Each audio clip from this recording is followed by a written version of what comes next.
Are we live? All right, let's roll. What's good, y'all? Unbiased sports fan. Coming at you today, talking some sports that I saw over the weekend.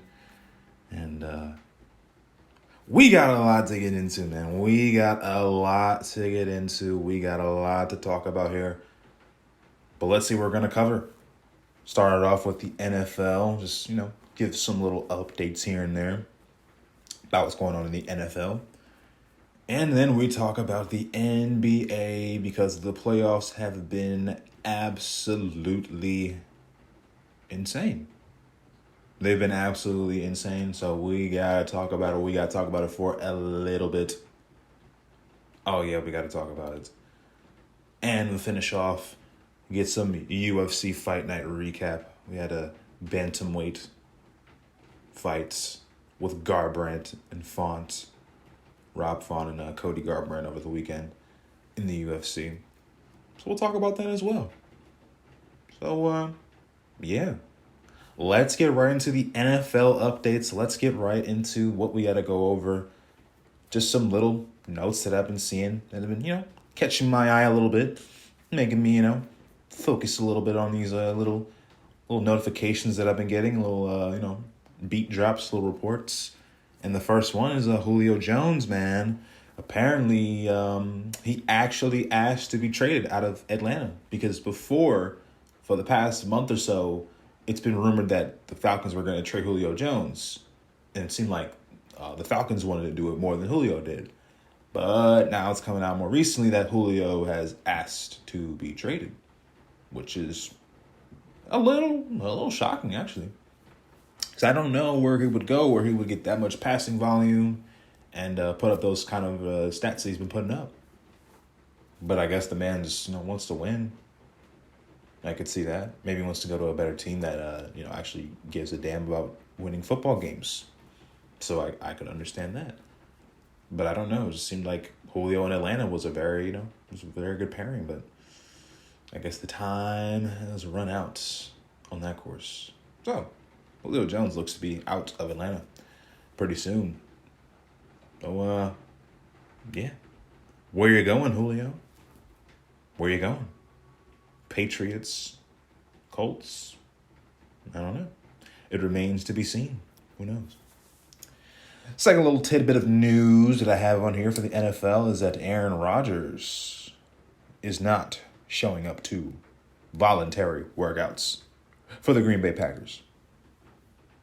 And right now it seemed to be said that Mr. Aaron Rodgers doesn't want to play for the Packers anymore. He doesn't want to play for them anymore. So, this isn't really that shocking news that he doesn't want to show up to voluntary workouts. Because why would you? You don't want to play for the team. Or it's, been reported that you don't want to play for the team. So, why would you? I assume we're probably going to be seeing some more little nicky-nacky Aaron Rodgers news over the coming weeks. Him not showing up, him not taking a photo with the owner's daughter, him not, going to the birthday party of the nieces for the VP of personnel. Like, we're just going to see all this dumb shit. You know what I'm saying? We're going to see all this dumb shit about Aaron Rodgers. But I want to know. What's the deal? What's going to happen? What's the word? You staying? You going? You're getting traded or you're hosting Jeopardy? I gotta know. Man. I'm watching Jeopardy. I'm watching these hosts. I'm like, where's big ol' Aaron, man? Where's Mr. Aaron Rodgers at, man?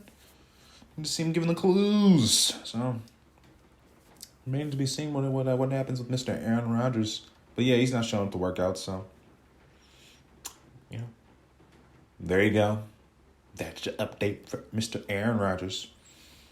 And last little tidbit of news for the NFL, we got Chase Edmonds, running back for the Arizona Cardinals, reportedly ready to be an RB1 in Arizona.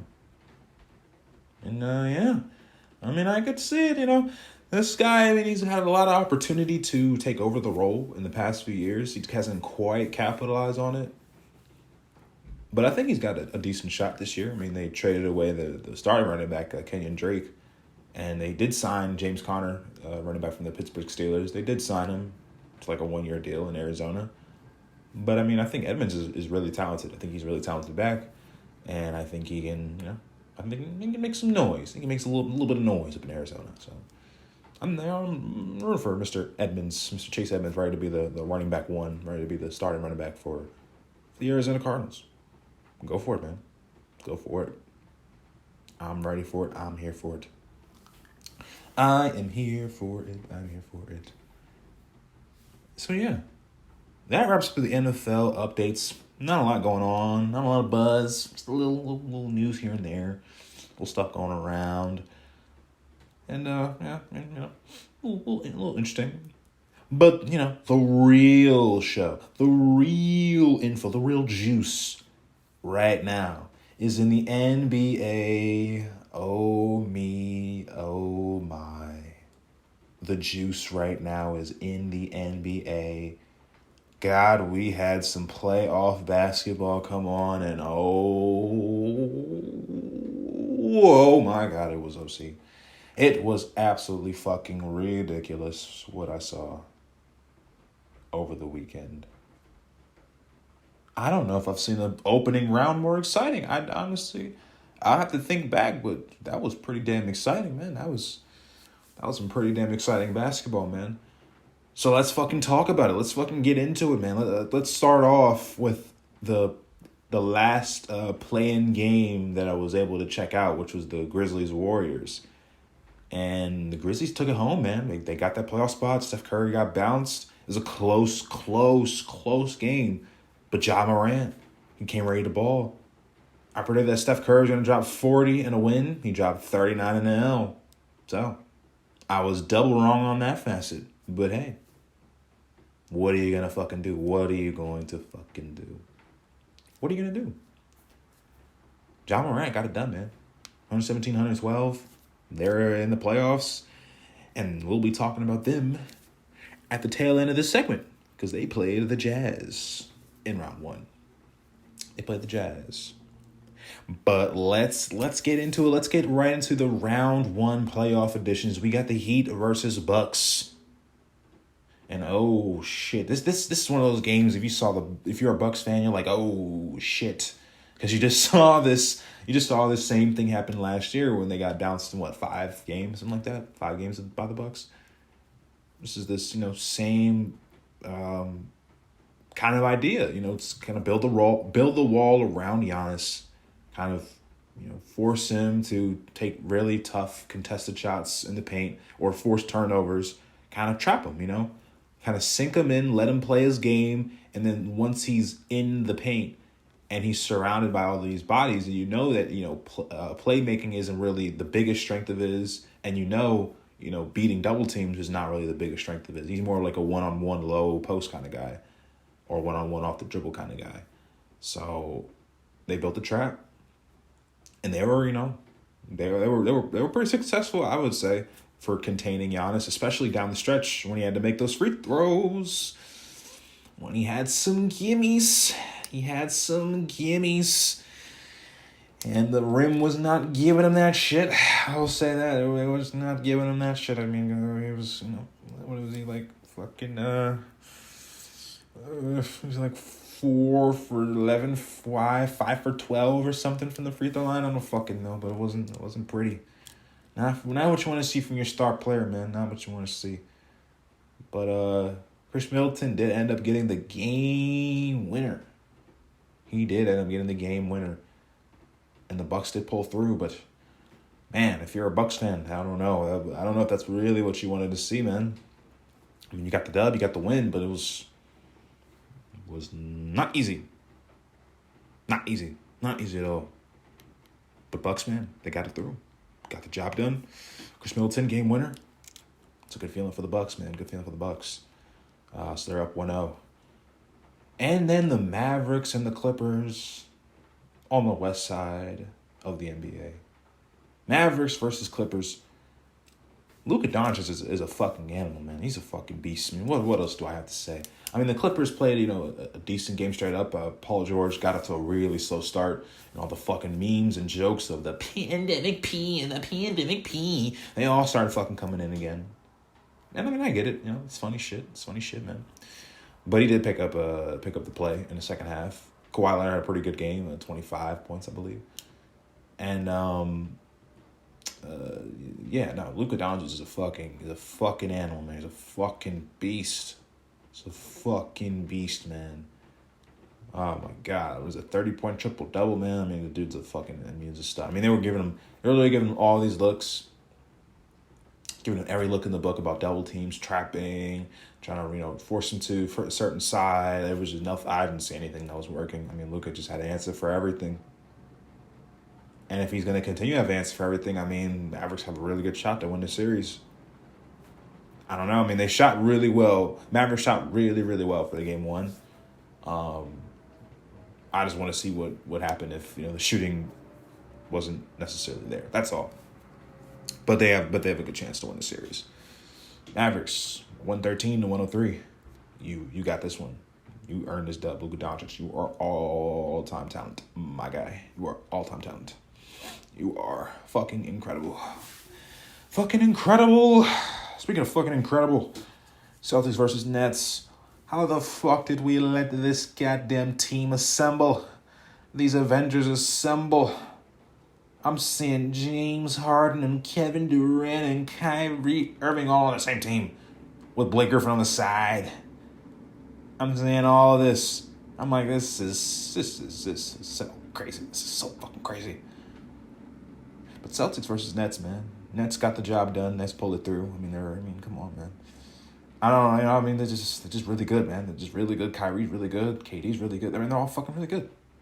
Nets are a good team. 104-93 Nets, man. They got it done. They beat the Celtics straight up. Even though Jason Tatum was, getting off to a nice little start, whatever, but couldn't get in. I think Robert Williams, the center, had fucking 8-9 blocks or some shit. Fuck, man. I don't know, man. That's fucking crazy, man. It's 8-9 blocks. I don't know. It's caught my eye, man. It's just fucking caught my eye. That's all. I just thought it was fucking crazy. I had to say something about it. Robert Williams, I believe, had 8-9 blocks. Some shit like that. I think he tied the franchise record or broke the record or something. I don't know. That was crazy. But the Nets, they did pull it through. 104-93. I mean, this series should be theirs easily. Celtics are a little bit of a mess with no Jaylen Brown. So, good win. Good win for the Nets. Good win for the Nets. And then let's move on to the Trail Blazers and the Nuggets. And this is a little bit of a surprising one. Trailblazers kind of handled them, you know what I'm saying? They pretty much handled the Nuggets. But, these teams have been in series before. And I think it won 7 last year, the year before, whatever year it was. I think they won 7. So I pretty much expect this to go 6-7 games. I don't really know who's going to win. They're both pretty good teams. They both have pretty solid number ones, very exceptional number one talents in Nikola Jokic and Damian Lillard. I mean, I think they each had 34 in game one. Each of them had 34. So, should be a close series. Should be a close game. Trailblazers got it, though. Trailblazers got it convincingly, too. 123 to 109. They got it pretty convincingly. Not even a sweat. Not even nothing to say. Pretty damn impressive, if you ask me. Pretty damn impressive, if you ask me. So, Trailblazers, another good win. But it should be a close one. Should be a close series. Moving on to the 76ers versus the Wizards. 76ers got it. They got the win. Wizards played a good game, though, Kept it pretty interesting. 125 to 118. It wasn't a complete blowout or nothing like that. This is supposedly the best team in the East, or at least one of the best teams in the East. And the Wizards, they came to play a little bit. So, yeah. 76ers versus Wizards. 76ers was able to win the game. There was that controversial play at the end where Russell Westbrook stepped out of bounds, didn't step out of bounds, didn't he, I don't know, who fucking knows. I think they were down by a bit anyways, so, I mean, I don't know. I mean, I didn't like the call. I thought you should just let it play out. I thought it was just too, I guess the ref made a judgment call in the heat of the moment, so I can't really fucking blame him. I just didn't like the call that much. At the time, it was just like, I'd rather just let it play. I mean, even if he did step out of bounds, just a little bit. Even if he stepped out of bounds, just a little bit, tiny bit. I think we just let it play. But, I mean, the 76ers, they still won the game, fair and square. They still got the job done, 125-118. I mean, I don't know if how the Wizards can match up with the 76ers, man. They just got length. They got size, they got defense, they got, I don't know. But, 76ers, they should be able to do pretty decent in that series. And now we move on to the Lakers versus the Suns. And I was not shocked by the outcome of this, man. I was not shocked. I knew Phoenix was a pretty good team. I wasn't surprised by them, beating the Lakers in game 1. And LeBron, he kind of has a tendency to, I don't know. I was going to say he has a tendency to kind of go down in series sometimes to get a feel for the team, get a feeler, so you kind of see what he's fucking working with and make the adjustments, which is a fair play. But the Suns, they got this one, man. They shot the ball really well. Devin Booker came to play in his playoff debut. Came to fucking play. And there were some funny interactions in there with that little skirmish that Chris Paul, when he kind of pulled on the arm, kind of tugged on the arm of LeBron James. Basically saying he was injured himself, Chris Paul. So he was basically like, if I can't play on, two good shoulders, then fucking nobody can play on two good fucking shoulders. LeBron, I'm on one fucking shoulder, buddy. You want to join me? And he tugged on that arm a little bit. Yeah, I don't know. And then, the pushing, the shoving, all that shit. I think it was, who the fuck was it? Cameron Artis Payne and, who the fuck was it? Was it Alex Caruso or some shit? Yeah, some shit. I don't fucking know. Yeah, they got into it. They got a little beat. They got a little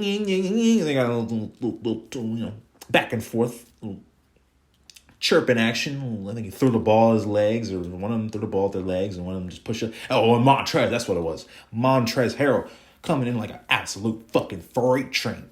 Coming in like an absolute unit, like an absolute beast. Just bulldozing people over. Just bullying over Cameron Artis Payne or whatever. Just bullying them over, man. Yeah, I just thought it was pretty funny. Kind of a little break in the action of a very intense game. I thought it was just funny as shit. That's all. But the Suns, they did pull it out, 99-90. The Suns did pull it out. They for sure got it done. And yeah, I don't see any reason why this series does not go at least 6 games. Suns are a really good team. The Lakers are probably favored to win the series. I'm just saying the Suns, they're a good team, man. Chris Paul, Devin Booker, Mikal Bridges, DeAndre Ayton, what a fucking performance. He had 22 points, 10 for 11 from the field. Oh my God, what a performance. What an absolute performance from DeAndre Ayton. So, Suns, man, yeah, they got it done. They got it done. And now we talk about my favorite game of the playoffs of round 1, and that's the Hawks versus the Knicks. Holy shit, that might have been the best game 1 I've ever fucking seen. That shit was electric. I think maybe LeBron, when he was with the Heat versus the Pacers, I think in 2013, 2014-ish was a pretty good game 1. It was a very good game 1, but this was, oof. There was so much to it. Both teams haven't even sniffed the playoffs in years. Fucking Knicks haven't been there in years. Hawks haven't been relevant in a while since Obama was fucking president. And Jesus fucking Christ. Trae Young, playoff debut. Who was it on the... was it Julius Randle's playoff debut? Maybe not. I think it might have been.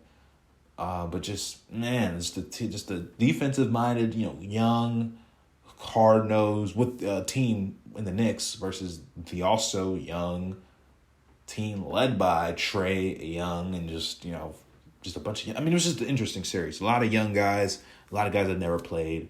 A lot of It is a highly anticipated match. The 5 seed versus the 4 seed. I mean, what more can you fucking ask for? In Madison Square Garden, by the way. In Madison Square Garden. So, that shit was electric. Every fucking point, every fucking basket looked like it absolutely mattered. Every second looked like it absolutely mattered. And, man, Trae Young silencing the fucking doubters, silencing the critics, silencing the crowd. Shushing them down, shushing everybody.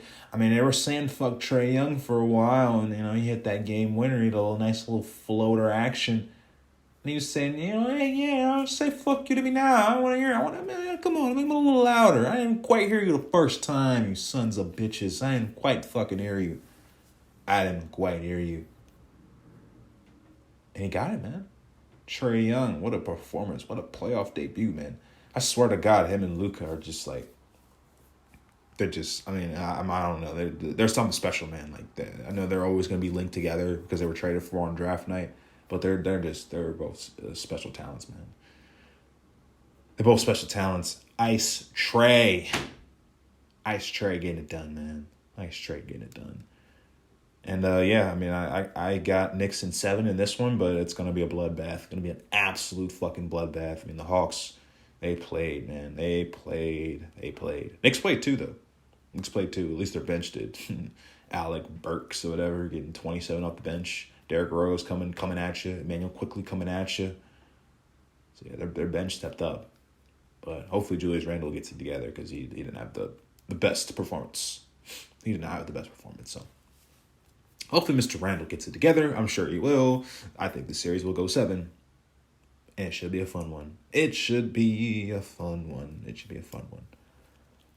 And the last game we have is the Grizzlies versus the Jazz.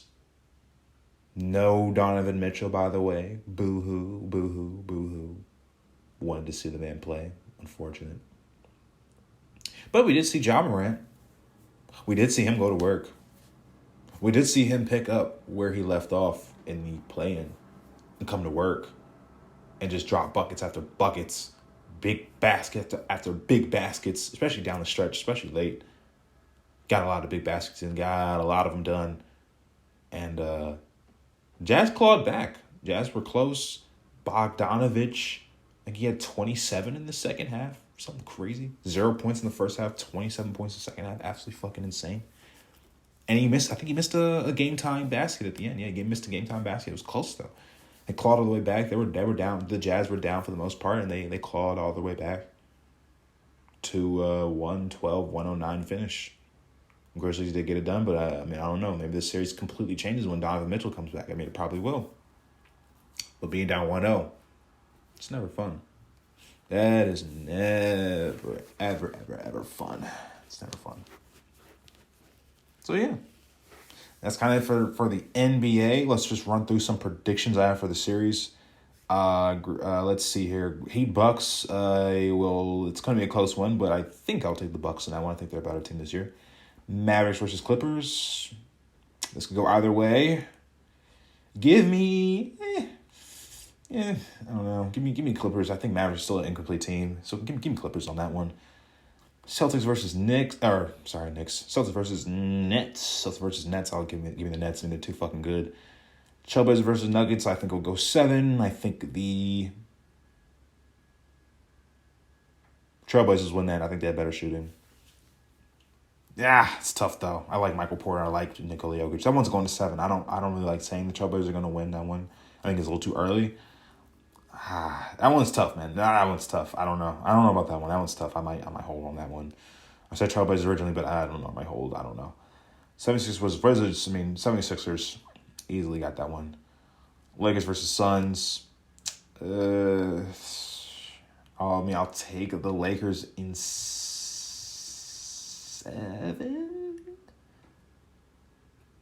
I don't know. I like the Suns, man. I don't like doing. Fuck this. I don't like doing these predictions. This is fucking. I like to enjoy the game. I don't really like. I mean, there's some that I can like very sure about, but there's some I just want to see the series play out, man. I don't really want to do fucking predictions. For some of these, I really don't. So, fuck that. change the script. Let's just see how this series goes, man. I mean, I could predict. I mean, I'm going to be wrong on some, I'm right on some. I don't give a fuck. I just want to see some fucking basketball, man. I'm just glad basketball's back. I'm just glad to playoff basketball. It's fucking back, man. Just glad. It's a nice sight to see. It's a very nice sight to see, man. So, no predictions, man. I just want to see how these fucking series plays out. To be honest, man, I don't really give a fuck, you know. So let's see what happens. Let's see what happens in the NBA. So yeah, that's kind of all I got. But it was a lot, though. It was a lot to dive in, man. It was a lot to get into. Very, very, very interesting. And lastly, we'll transition over into the UFC and the fight night recap with Cody Garbrandt and Rob Font. And Font fucking destroyed him. I mean, destroyed him. Cody Garbrandt did not look good, man. He just didn't look good. I mean, or maybe this Rob Font looked that much better, but it wasn't even close. Wasn't even close. Wasn't even fucking close. Rob Font just destroyed the man. Pieced him up, and pieced him up some more. Was serving him 3 pieces, 2 pieces, 4 pieces with some fries and some mashed potatoes and some biscuits. Whatever the fuck you want. Whatever the fuck you want on the sides. He was serving them bitches. He was fucking serving them bitches, all right? Rob Font, man. Looks like he's climbing. Looks like he's gunning for that title.